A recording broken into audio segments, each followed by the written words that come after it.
안녕하세요. 미국 주식론 대학의 미준입니다. 제가 최근 방송을 통해 몇 번 말씀드린 바가 있는데요. 한 사람의 투자자로서도 그렇고 미준이라는 유튜브 채널을 운영하고 있는 컨텐츠 크리에이터로서도 요즘에 제가 제 자신을 한 단계 업그레이드하기 위해 열심히 공부하고 있는 분야가 있습니다. 바로 시장을 둘러싼 거시적 경제에 대한 이야기인데요. 그래서 제가 최근에 매일 방문하면서 경제 전반에 대한 뉴스도 섭렵하고 마켓 전반적인 모습을 이해하는데 도움이 되는 다양한 칼럼을 읽어 나오면서 공부하고 있는 플랫폼이 있는데요. 바로 프루팅입니다. 오늘은요, 거시적 경제의 현황을 살펴보기 위해 특별히 기획된 코너인 프루팅과 함께하는 매크로 이야기를 보내드릴 순서입니다. 오늘은 그 세 번째 방송이고요. 오늘도 전반적인 경제의 매크로 이야기를 들려주실 분 소개드리겠습니다. 프루팅 그리고 프루츠 투자 자문의 이선철 대표님을 모셨습니다. 안녕하세요, 이선철 대표님. 안녕하세요. 예, 반갑습니다. 몇 주 네, 동안 만나 뵙지 못해서 아쉬웠습니다. 네, 개인적으로, 미주님도 워낙 바쁘셨겠지만, 저도 좀 일들이 많이 겹쳐가지고, 제가 좀 더 예, 진작에 원래 찾아뵈려고 했는데, 아무튼 좀 늦었습니다. 예, 아무래도 네, 시장 분위기 너무 안 좋아서 많은 분들께서 프루틴과 함께하는 매크로 이야기를 많이 기다리셨을 것 같아요. 네, 오랜만에 등장하셨으니까 미존 구독자분들께도 간단히 인사 말씀 부탁드립니다. 네, 구독자님들, 아무튼 지금 시장이 많이 어렵고, 개인이건 기관이건 사실 다 어려운 시장인데, 잘 지금 해나가시리라 믿고 있습니다. 그래서 힘내시고 같이 좋은 결과 있으면 좋을 것 같습니다. 저희가 예, 아무튼 많이 도울 수 있도록 해보겠습니다. 예, 좋은 말씀 감사합니다. 오늘도 제가 중간중간 어려운 용어나 좀 이해하기 어려운 내용이 나오면 시청자분들을 네, 대신해서 좀 네, 질문을 드리도록 하겠습니다. 네. 자, 그럼 프로틴과 함께하는 매크로 이야기 그 세 번째 이야기 바로 시작합니다. 일단 오늘 저희가 볼 칼럼은 제가 22년 4월 11일에 발행했던 칼럼이고, 이때 당시가 한창 장단기 금리 역전에 관련해서 올해 3월 말 그리고 4월 초에 굉장히 이제 얘기가 많았죠. 그래서 예, 어, 중요한 거는 아무튼 장단기 금리, 그러니까 2년물 금리, 뭐 10년물 금리, 2년물 금리가 단기 금리고 10년물 금리가 장기 금리라고 한다면 그러한 장단기 금리가 역전되면 이거는 시차를 두고 리세션으로 발생한다. 근데 이제 시차가 항상 있다. 최소한 이제 뭐 시장이 하락하기까지는 1년이 걸리고 2년이 걸리고 이런 시차가 있다라는 주장이 굉장히 많았어요. 예, 근데 예. 그때 저희가 여러 역사적 사례를 저희가 이제 비교를 해서 그때 칼럼으로 제시를 해드리고 아니다. 이번에는 시차가 실제 증시가 폭락하고 그러니까 리세션이 발생하기까지 시차가 없을 수 있다라는 거를 제시했던 칼럼인데 간단하게 이게 이제 제가 이따가 얘기할 내용하고 조금 맞물려 있는 부분이 있어서 간단하게 한번 좀 짚어보도록 하겠습니다.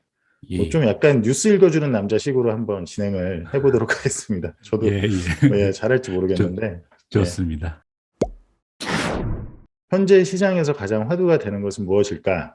바로 장단기 금리차가 역전되며 뿜어내는 리세션 전망일 것이다. 더 긴 시간 돈을 빌려주면 응당 그에 대한 이자는 더 높게 받아야 하는 게 마땅하거늘 미국에 돈을 빌려주는 것만큼은 이와 별로 관련이 없어 보인다. 2년 뒤면 원금이 보장되는 미국채 2년물이 제공하는 금리는 10년 뒤에야 원금이 보장되는 미국채 10년물보다 얼마 전 더 높은 금리를 제공했다. 혹시 이게 어떤 내용인지 이해가 되실까요? 이 예, 문장들이. 예. 제 생각에는 그 미준 구독자분들께서도 여러 번에 네네. 걸쳐서 이제 좀 언급이 된 내용이거든요. 그래서 원래 네네. 이제 돈을 오래 빌려주면 이자가 더 높아야 네네. 되는데 최근 그렇죠. 들어서 이제 오랫동안 빌려주는 이자보다 네네. 단기적으로 빌려주는 이자가 더 높아지는 좀 말이 안 되는 상황이 발생했다. 이렇게 네네. 이해하면 되겠죠. 예. 그렇죠. 그러니까 좀 기본적으로 제가 미주님한테 돈을 빌려도 예를 들면 저 10년 뒤에 원금을 갚겠습니다라고 한다면 어쨌든 더 여러 가지 리스크가 있잖아요. 그렇기 때문에 이제 이자를 더 보통 이제 길수록 더 이제 높게 내야 되는데 아무튼 지난 올해 3월 후반 그리고 4월 초반에는 이런 이제 짧은 장단기 금리가 이제 역전하는 현상이 발생을 했었죠. 예, 근데 예. 이제 그러다 보니까 그때 당시에 이제 언론에서 제가 여기 링크를 걸어놨는데 언론에서 이제 그런 얘기가 많이 나왔어요. 월가 경기 침체 논쟁 활활, 뭐 유틸리티는 고공행진, 뭐 이런 기사들이 여러 개가 있었는데 예. 한마디로 장단기 금리가 역전을 해도 이제 강세 기간이 이제 실제 경기 침체, 주식이 하락을 하거나 그리고 이후에 실제 실물 경기가 침체하는 데까지 시차가 못해도 6개월에서 이제 코로나 이전에는 6개월 정도가 걸렸고 코로나 말고 그 전에 경기 침체, 뭐 2008년 리먼이라든지 아니면 2000년 IT 버블 당시에는 이렇게 금리 역전 이후에 이제 주식이 강세를 띠는 게 이제 오래 갔다.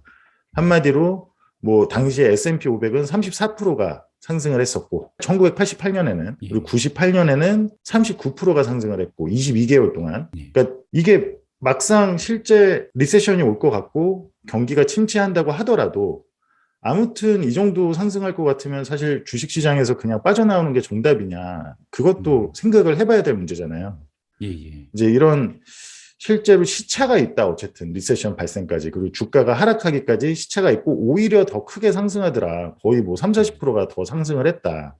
그리고 거의 2년 가까이도 이렇게 주식이 하락하는 데까지 이 시차가 발생을 했었다라는 이제 이런 기사들이 굉장히 많이 나왔어요. 그래서 예. 리세션이 아닐 가능성도 높고 애초에 주식을 아직 지금 더 이제 상승할 가능성이 많기 때문에 뭐 여러 가지 이제 주식에서 지금 빠져나오면 안 된다라는 이제 얘기가 많았었죠. 저도 이제 미주은 채널에서 방송 하나를 통해서 비슷한 네네. 기사를 좀 전해드린 것 같은데요. 그때 주요 내용이 이거였어요. 다루셨었나요? 그러니까 네네. 예예 한 번 다뤘었는데 네. 장단기 금리 역전 현상이 나오면 리세션이 나올 확률이 10중 8구다. 한 네네. 7, 80% 그렇죠. 정도는 네. 리세션이 항상 나오는데 거기에는 항상 인터벌이 있고 이 네네. 인터벌이 보통 20개월 정도 있다. 그래서 그렇죠. 뭐 바로 심지어 그냥 그리고 하락이 거의 되지 많이 않는다. 상승했죠. 그 기간 동안 이제 그렇죠. 주가가 예예. 추가로 많이 예예. 상승을 하다 보니까 이제 예예. 오히려 이제 어떻게 보면 바이 더 딥 정도 식으로 이제 더 사야 된다. 오히려 지금은 향후 2년 정도는 아무튼 추가로 많이 강해질 수 있다라는 이제 그런 분위기가 팽배했었고 사실 예예. 뭐 모르죠. 지금도 이제 향후 지금부터라도 한 1년, 2년 만약에 상승한다면 실제 그게 맞는 얘기가 될 수 있잖아요. 정고점을 깨고 만약 추가로 많이 상승을 주식이 그렇죠. 한다면 예예. 이제 그래서 아마 지금 제가 지난번에 나왔을 때 5월부터는 아마 반등을 할 거니까 좀 예. 반등하면 이제 성장주를 조금 줄이실 수 있으면 이번에는 좋을 거다라고 왜냐하면 저 같은 경우는 인플레이션을 좀 예상하고 있기 때문에 예. 아무튼 인플레이션이 지속될 걸로 보고 있기 때문에 이제 그런 말씀을 예. 드렸는데 만약에 이게 전고점을 깨고 나오는 반등이 발생을 한다면 그러니까 이게 어쨌든 지금이 바이더 딥을 해도 될 때인지 안 될 때인지 아니면 오히려 이번에 반등을 조금 이제 포트폴리오를 조정하고 좀 더 다가오는 상황에 대비를 해야 될 때인지를 판가름을 하기 위해서 지금 이 부분을 짚어봐야 된다라고 생각을 했어요. 그래서 예. 굉장히 좀 중요한 그럼 과연 정말로 어쨌든 장단기 금리 차라는 거는 미주님이 전에 방송에서 설명해 주셨듯이 굉장히 리세션을 10중 8구로 맞추는 어떻게 보면 신기한 채권 시장의 좀 예지 능력이라고 해야 될지 이제 좀 예. 그런 현상인데 어쨌든 그렇다면 과거에 역사적으로 봤을 때 이게 굉장히 시차가 이렇게 2년씩 있고 1년씩 있고라고 한다면 충분히 지금 반등하는 것도 전에 정고점을 깨고 그 정고점보다 위로 한 30%더 상승할 수 있다면 그러면 지금 바이더 딥을 하는 게 맞겠죠. 그럼 그렇죠. 그거를 과연 장단기 금리 차에서 우리가 좀 알 수 있는 게 없을까라는 이제 그런 시각으로 좀 같이 독자분들도 보실 수 있게 이제 당시에 이제 칼럼을 준비했었고요. 예예. 그래서 이제 이 차트가 이제 좀 중요한 차트인데 이게 제가 표시를 해놨으면 더 좋았을 텐데 일단 뒤에 보이는 이 연두색 음영이 실물 리세션이 발생한 기간을 나타내거든요.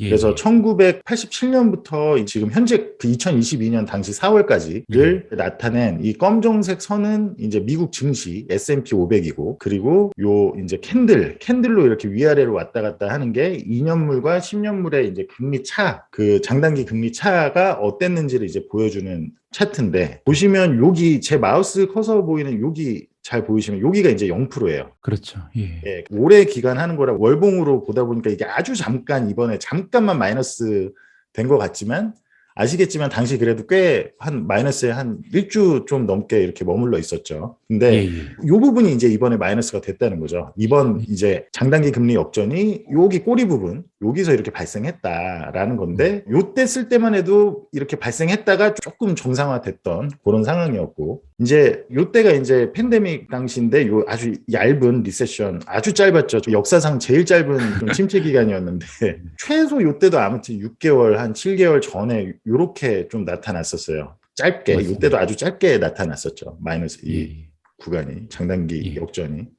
이제 예, 2008년 리먼은 이게 이제 한 거의 요 밑으로 거의 한 요때가 처음 발생한 거니까, 물론 요때도 예, 맛이 마이너스로 돌아왔지만 요때가 처음 발생한 거거든요. 그 장단기 예, 금리 역전이. 예, 그러다 보니까 한 2년 정도 지나서 이제 하락을 하기 시작한 건 거의 여기 위에서 보이듯이 2005년 예, 12월에 처음 금리 역전이 됐고 22개월 예, 동안 24.56%가 실제 하락하기 전에 상승했다라는 건 2005년 12월이면 한 요쯤 될 텐데, 여기가 이제 예, 2005년 12월인데 요때 처음 예, 역전이 되고 이후에 한 22개월 동안, 여기 보면 22개월 동안 이제 증시가 상승을 했다는 얘기죠. 그렇죠.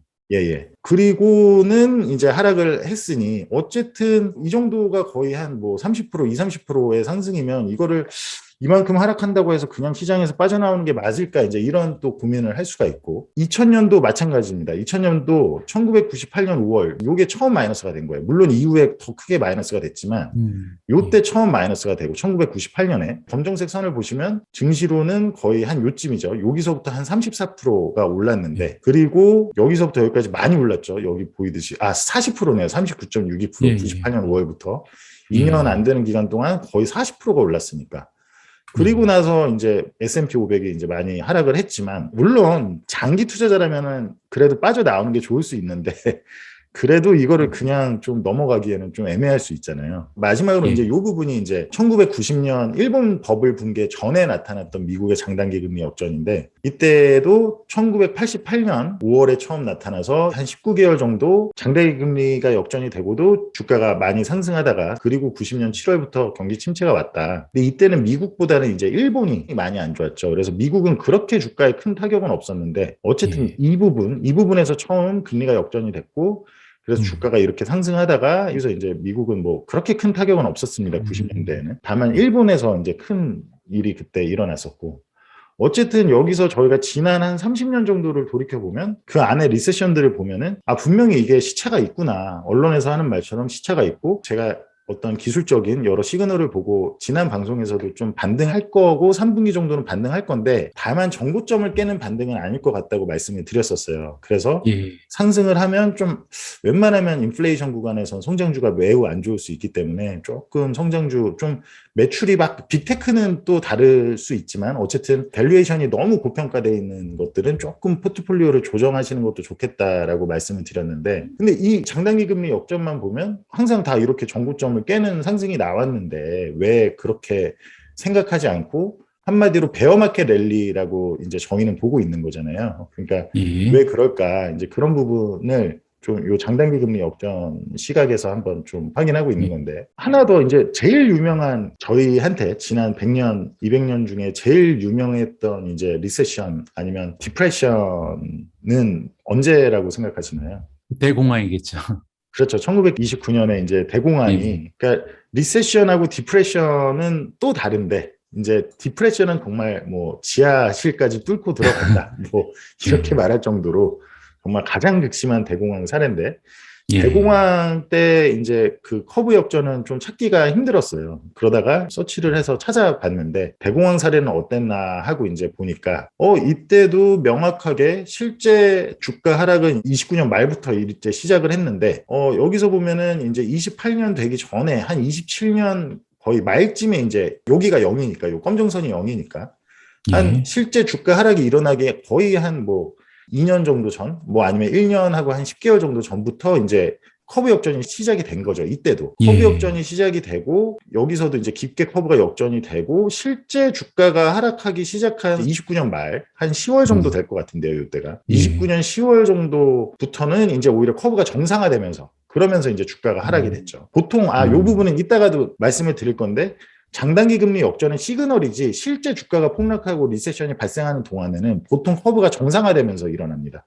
그러니까 예, 여기서도 회색 음영이 다 요 부분이 실제 리세션 주가 하락하고, 그리고 실제 실물 리세션 발생했던 구간인데 다 커브가 정상화가 되잖아요. 그렇죠. 그러니까 예, 어떤 방식으로든 다시 커브는 정상화가 되는 구간에서 이제 그런 폭락이 보통 많이 발생을 하는데, 어쨌든 여기서도 보면 거의 2년 전, 뭐 아니면 1년 10개월 전에 미리 이렇게 커브가 역전이 돼 있었다. 그리고 하물며 29년에는 거의 엄청나죠. 이때가 이제 처음 커브가 역전이 된 곳이라고 제가 표시를 해놓은 건데 예. 여기서 고점까지 72%가 상승을 했단 말이에요. 그러면 그러네요. 저희가 그때 3월 정도에 만약에 커브가 역전된 게 아마 한 4,400, 4,300 뭐 그때 S&P 기준으로 그 정도였던 것 같은데 거기서 뭐 예를 들어 72%가 더 상승한다고 생각해 볼 수도 있고 예. 아니면 저희 이번 최근 5월 저점 뭐 예를 들어 3,800에서 72%가 상승한다고 해도 이거는 엄청난 상승이잖아요. 물론 그 뒤에 정말 이런 끔찍한 공황으로 발생을 했지만 그런다고 해서 이거를 포기하기는 어렵죠. 그렇죠. 포기하기는 어렵죠. 투자자 예, 입장에서 예. 이거는 개인들이니까 그러면 안 되라고 사실은 할 문제가 아니고 이건 누구나 투자자라면 정말로 예. 포기하기 어렵고 정말로 더 쫓아가고 싶고 어떻게 보면 쫓아가는 게 맞을 수도 있고 물론 잘 타이밍 알아서 맞춰서 나와야겠지만 예. 이제 그런 모습인 거죠. 근데 이제 그렇게만 생각하면 왜 제가 지난번 마지막에 4월 말 정도 아마 출연을 했었던 것 같은데 예. 그때 왜 제가 5월에 좀 상승을 하지만 오히려 한 3분기, 4분기 초까지 상승을 하면 좀 가급적이면 상승했을 때 저는 지금 한 4,400 정도까지 S&P가 맥스로 한 그 근처까지 올 수 있다라고 보고 있는데 예, 예. 그때 포지션을 저희 프루츠의 전망으로선 좀 스태그플레이션에 대비하는 포지션으로 지금 많이 좀 성장주에 들어가 계신 분들은 변동을 하면 좋을 거다라고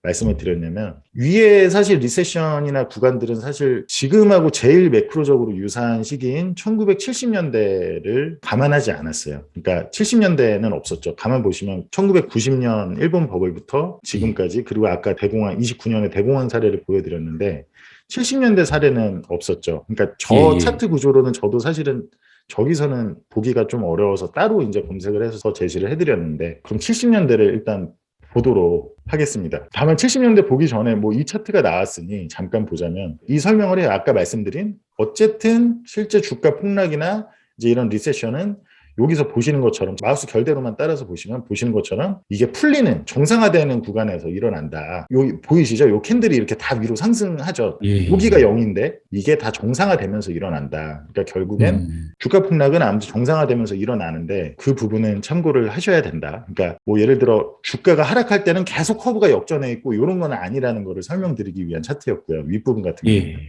예, 예, 그러네요. 지금 예, 예. 흐름이 이런 거네요. 그러니까 네네. 역사적으로 봤을 때 보통 장단기 금리 역전 현상이 일어났으면 항상 네네. 리세션이 발생을 했고 뭐 네. 10중 8구 거의 열의 발생했고 10중8구. 네네네. 예. 그리고 이제 그 사이에는 항상 인터벌이 있었고, 인터벌이 이제 그렇죠. 보통 1, 2개월이 아니라 한 네. 1, 2년 정도의 인터벌이 있기 때문에 그렇죠. 아직까지는 우리가 주가의 폭락 아니면 리세션을 예상하기에는 좀 시기상조다라고 단정 짓기가 쉬운데 그때 그게 당시에 아니라는 특히 그래서 것을 더 그 3, 4월 정도에 많은 분들이 좀 주식을 사시고 제가 알기로 이제 그랬었죠. 예. 더. 그렇죠. 네네. 예, 근데 그런 결론을 내기에는 조금 시기상조인 이유가 1970년대를 살펴봐야 된다. 이렇게 그렇죠. 지금 이해하면 왜냐하면 돼요. 지금 거시 환경은 70년대와 가장 비슷하기 때문에 인플레이션이나 예, 여러 가지 환경이 가장 비슷하기 때문에 그럼 70년대 커브 역전은 어떻게 시차를 두고 발생을 했을까?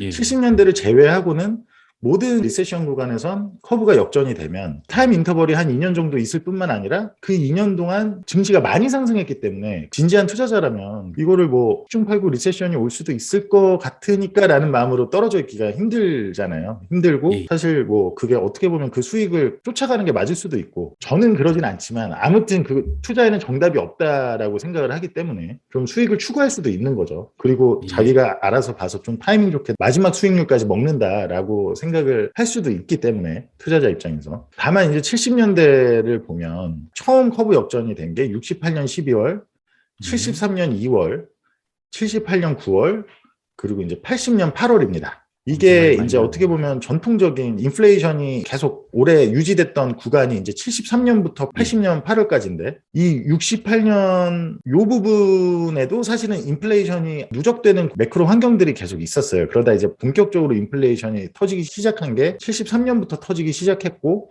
요때 73년부터 74년 말까지 주가가 한 50% 정도 실질 말고 명목으로 하락을 했었는데 그러니까 어떻게 보면 요 부분을 더 주의 깊게 보시면 좋을 것 같아요. 요 73년부터가 주가가 크게 하락했던 예, 부분인데 다만 이제 그때 당시에 주가를 제가 실질로 미국의 CPI로 할인해서 이제 나타낸 값입니다. 근데 68년 12월 제가 말씀드렸던 요때도 처음에 이제 크게 하락을 했었죠, 증시가. 다만 이때는 그렇게 크게는 하락하지 뭐 이때도 크다면 매우 큰데 어쨌든 이렇게 증시가 하락을 했었고 이때도 1월 초부터 하락하기 시작해서 쭉 명목상으로 50% 하락하고 여기 제가 표시를 했듯이 물가를 감안하면 약 75%가 하락을 했는데 이때와 지금 굉장히 비슷하다고 보고 있거든요. 예. 근데 다시 보시면 아시겠지만 네 차례 다 똑같죠. 78년 9월, 80년 8월까지 해서 요게 다 같은 구가 요 처음에 제가 73년 2월, 68년 12월 저희한테는 역사적으로 제일 추론하기 가까운 70년대로 봤을 때는 거의 동시 아니면 심지어 한두 달 후행해서 발생을 하더라. 장단기 커브 역전이 한두 달 후행적으로 발생하거나 동시에 발생을 하더라. 시차가 없이. 라는 거를 좀 말씀을 드리고 싶었죠. 조금은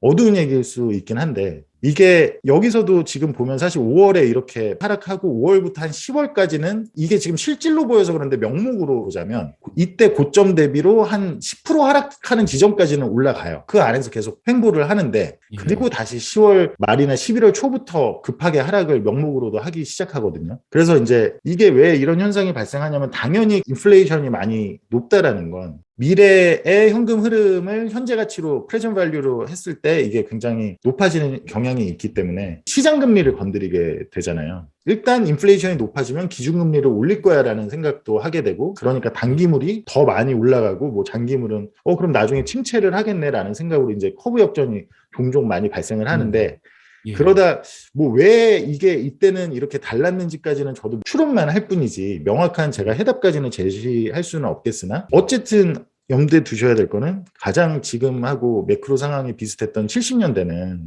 그런 시차가 없었더라. 그리고 지금이 굉장히 제가 이 전망을 73년 1월 같은 전망으로 리세션이 시작될 거를 좀 21년에 제가 많이 예측을 했었는데 그게 지금 사실은 하락하기 발생하는 시점부터 해서 지금 5월에 조금 단기 저점을 찍고 이렇게 좀 반등하면서 횡보를 하는 거죠. 그냥 한 4, 5개월. 이런 모습까지 지금 현재로서는 조금 비슷하게 나타나는 것 같다. 아무튼 더 아직 인플레이션이 뭐 당장 이제 이번 주 저희가 지금 6월 7일 날 촬영을 하니까 이번 주 10일 날에 금요일 날이죠. 며칠 뒤면 CPI가 발표가 되는데 이 잘하면 뭐 CPI나 이런 것들이 예상만큼 사람들의 기대만큼 지금 뭐 피크론이 꽤 있잖아요. 인플레이션이 뭐 피크다 뭐 이런 론이 꽤 있는데 좀 안 그럴 수도 있겠다. 그래서 이런 부분들을 프루팅에서는 미리 좀 제공을 해드리고 보여드리고 저의 의견까지 그냥 보여드리는 데서 그치지 않고 저희는 실제로 자문사를 같이 하고 있기 때문에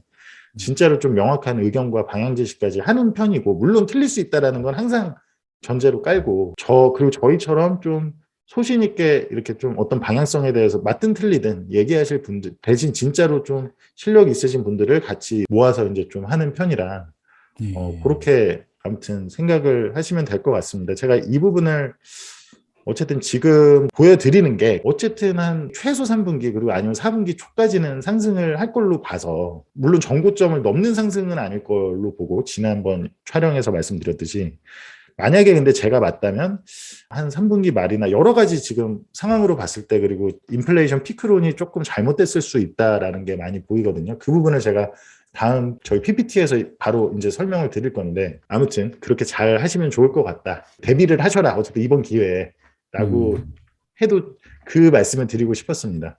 네네. 예.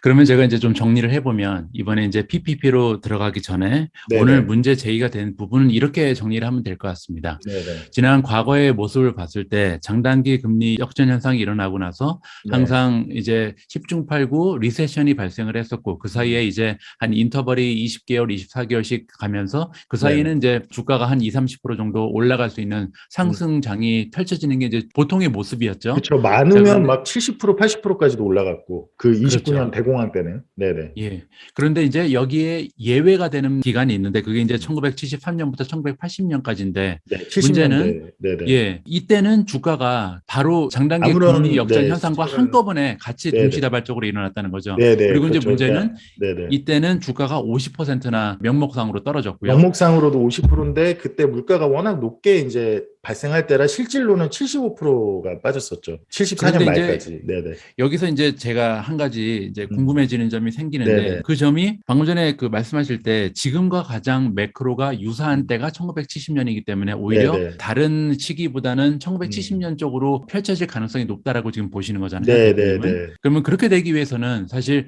일반 우리가 생각하고 있는 리세션이라는 것은 이제 결국 계속해서 인플레이션이 발생하다가 결국 연준에서 금리 인상을 시키고 이러면 경기가 침체를 하면서 이제 경기 네네. 둔화로 이어지는 게 리세션인데 음. 이렇게 안 가고 음. 계속해서 금리 인상을 하건 말건 인플레이션은 계속 올라갈 거고 거기에 경기 둔화까지 더해지니까 스태그플레이션으로 갈 거라는 게 지금 대표님의 그렇죠. 주장인 거예요. 그죠? 네네. 물론 마음만 먹으면 연준이 만약에 정말 지금 당장이라도 기준금리를 뭐 15%까지 인상한다, 14%까지 인상한다 해서 정말로 인플레이션을 잡기 위해서 해야 할 일을 만약에 할 수 있다면, 할 거라고 보인다면 분명히 그거는 아시는 이제 전형적인 리세션, 정말 물가가 같이 하락하고 다 같이 하락하는, 진짜 그때는 그냥 달러가 왕인, 그때는 뭐 성장 주고 뭐고 간에 그냥 지금부터 먼저 달러만 쥐고 있어야죠. 투자를 하면 안 되죠. 그 리세션이 저희가 이제 다가오는 리세션이라고 가정을 한다면, 근데 그거는 요 앞선 영상들을 보신 분들은 자세히 아시겠지만 제가 거의 내 편에 가까운 곳에 왜 그럴 수 없는지에 대해 미준 시청자분들한테 설명을 드렸었는데, 지금도 아무도 연준에서 그런 얘기는 하지 않죠. 이미 고삐가 풀린 인플레이션을 잡기 위해선 기준금리가 지금 발생하고 있는 인플레이션보다 한참 더 위에 있어야 됩니다. 그러니까 실질금리가 플러스여야 되는데 결코 그렇게 할 수 없는 이유들을 자세히 많이 설명을 드렸으니까 양적 긴축도 그렇고 꼭 미주님하고 저하고 했던 이전 영상들을 참고하시면 좋을 것 같아요. 그래서 결국에 지금도 이미 아마 뉴스를 자세히 보시는 분들이면 아실지 모르겠는데 요새 와서 연준이 뭐 얘네 얘기하는 이런 식으로는 절대 인플레이션을 못 잡는다라는 목소리가 월가에서도 조금씩 나오고 있어요. 그런 심리가 더 확산되고 연준이 결국에는 계속 인플레이션 꽁무니만 쫓아서 70년대처럼 그렇게 된다면 인플레이션은 좀 더 계속 지속되고 이제 그러면서 경기 침체가 동시에 발생하는. 다만 제가 말씀드리고 싶은 건 투자자분들 입장에서는 잘만 대비를 하시고 만약에 맞는 방향으로만 선택을 하신다면 현금이 왕이고 달러가 왕이고 그런 상황보다는 스태그플레이션이 훨씬 더 그 기회를 통해서 투자를 하실 수도 있고 훨씬 더 투자를 하기가 용이합니다. 잘만 대비를 하신다면 사이클에 대한. 아, 그래요. 그렇죠. 아무래도 그러니까 잘못 조금 알려져 있는 게 뭐 스태그플레이션이 막 최고 안 좋고 막 이렇게, 물론 그게 또 이어지면 마지막에는 또 디프레션으로 넘어갈 수 있는데 최소한 몇 년은 스태그플레이션이라는 거죠. 그럼 그 기간 동안에는 오히려 부를 늘리실 수도 있는 거죠. 이게 그냥 단순히 현금을 가지고 있으면, 왜냐면 인플레이션이 유지가 되는데 현금을 가지고 계시면 화폐 가치가 연에 8%씩 만약에 하락한다라는 건 지금 한국도 소비자 물가 지수가 이번에 5%가 넘어갔잖아요. 예. 그러면 이게 하락한다는 건 연속으로 복리로 이제 계속 하락한다고 계산해 보면 3년, 4년만 돼도 엄청난 손실이거든요. 뭐 5년, 6년이 되면 엄청난 손실이라 예. 어렵지만 투자는 무조건 하셔야 돼요. 그러니까 진짜 스태그플레이션이라면 더더욱 돈을 돌리시긴 하셔야 되는데 어디에 투자를 하시느냐가 핵심인 거고, 이제 그 부분에 대해서 좀 아무튼 관련해서 제가 PPT로 설명을 드리도록 하겠습니다. 예, 좋습니다. 그러면 PPT로 좀 넘어가 주시죠. 네.